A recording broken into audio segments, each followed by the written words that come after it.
The sheep trusted the fox's advice and revealed her hideous scarring.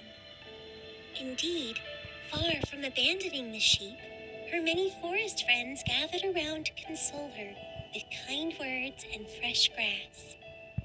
But it did not last for long. The sheep soon noticed the other animals sought her company less often. Sometimes they even quietly avoided her.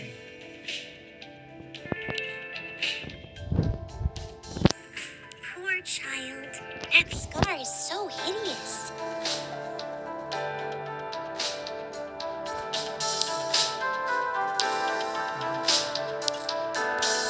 I want to remain friends, but how can I ignore that hideous wound? Rather than pretending nothing is wrong, it'd be so much easier not to talk to her anymore. Such words came to the sheep's ears increasingly often.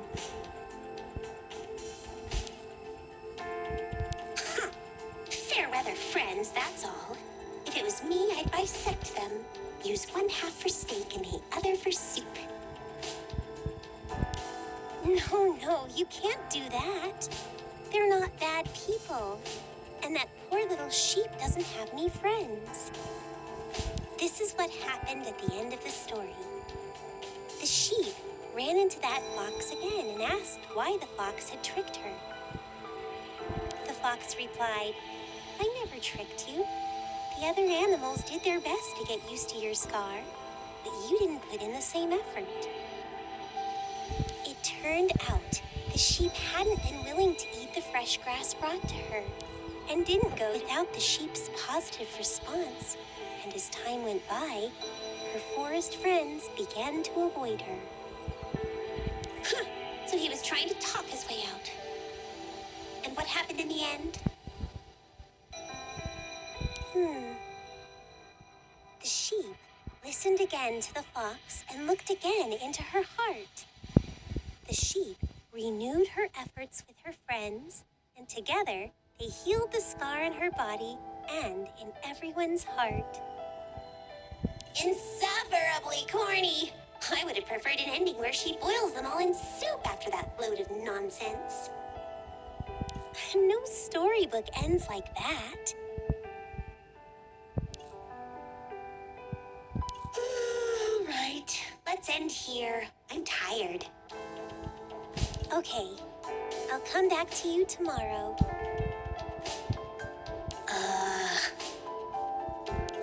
You've been telling stories outside my door since you gained control of the Imago room. No longer hanging out with your Aether Gazer is a very busy family. I feel like I can tell you anything. Things I can't tell others. It's like I've gained an even closer friend in you. Strange way of putting it. I'm sorry. I'm not used to taking the initiative with people. Is this too forward of me? That's all right. I thought you might be very bored locked up in here all day, so I wanted to read a storybook. If it's not interesting, I can find something else. It's all right. Bored is bored. Not a bad bedtime story. Okay, right. Well then, see you tomorrow? Oh, sir, what did you say?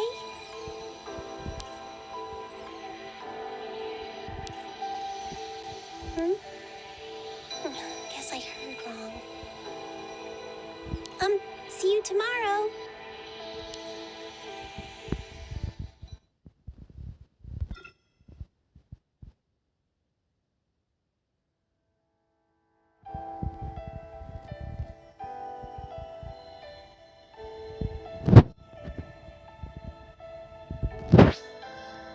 The harmonious forest was filled with all manner of adorable animals, great and small. Yet none were as adorable nor popular as the little sheep. Her highly praised fleece was white and soft as fresh snow. and it seemed all the other animals of the forest wished to befriend her. Yet one day, a terrible wildfire ravaged the forest. The sheep survived, but suffered scary burns. She looked upon her hideous scars and was afraid she would lose everyone's love. These anxieties drove the sheep to apply similar-looking cotton fluff to her wounds. It was painful, but it could recreate the sheep's formerly beautiful fleece. The cotton fleece deceived most of the forest animals with one exception, the wily fox. The sheep sought out the fox and pleaded with him to not reveal her secret. But instead, the fox said to the sheep, "Why do you try so hard to hide your injury? The forest does not love you for your white fleece, but for your kind heart." But the sheep trusted the fox's advice and revealed her hideous scarring. Indeed, far from abandoning the sheep, her many forest friends gathered around to console her with kind words and fresh grass. But it did not last for long. The sheep soon noticed the other animals sought her company less often. Sometimes they even quietly avoided her. Poor child. That scar is so hideous. I want to remain friends, but how can I ignore that hideous wound? Rather than pretending nothing is wrong, it'd be so much easier not to talk to her anymore. Such words came to the sheep's ears increasingly often. If only the sheep had not listened to the fox's advice, then even today she might enjoy her old popularity. This is what I thought after hearing that story.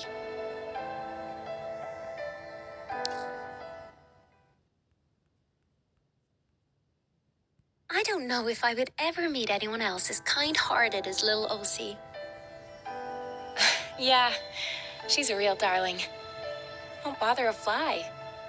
By the way, did you get the present? Lil Osie was the only one who noticed I was feeling a bit down last month. And when I got back to my room, I found a little handmade doll and a nice letter she wrote. I heard she even took in a stray cat last week and has been nursing it back to health day and night. If there's a candidate for a real living angel among us, I think Lil Osie must be it. The girl's ears. I was just doing what I should for my friends. The girl wanted to join her friends on the battlefield, but she was not ready yet. She still needed more practice and training. Thus, she decided to support her friends in some other way. A smile tugged at the corners of the girl's mouth. There was something wonderful about receiving that kind of praise. She took her good mood back to the break room and a fresh resolve to be the kind of person all her friends would love.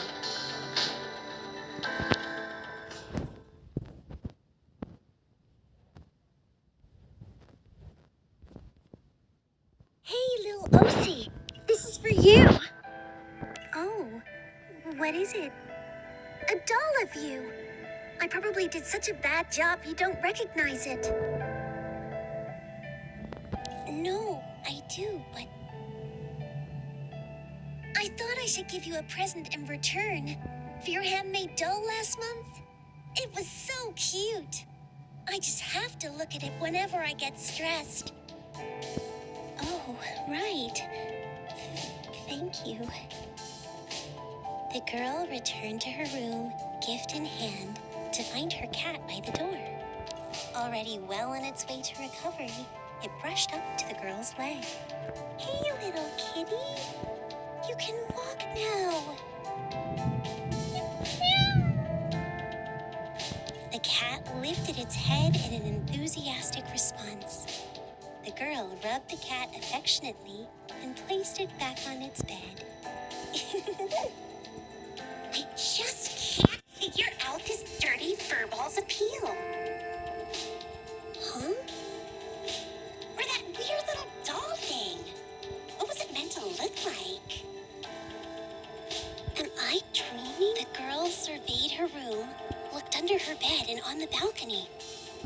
still couldn't find the source of the mysterious voice.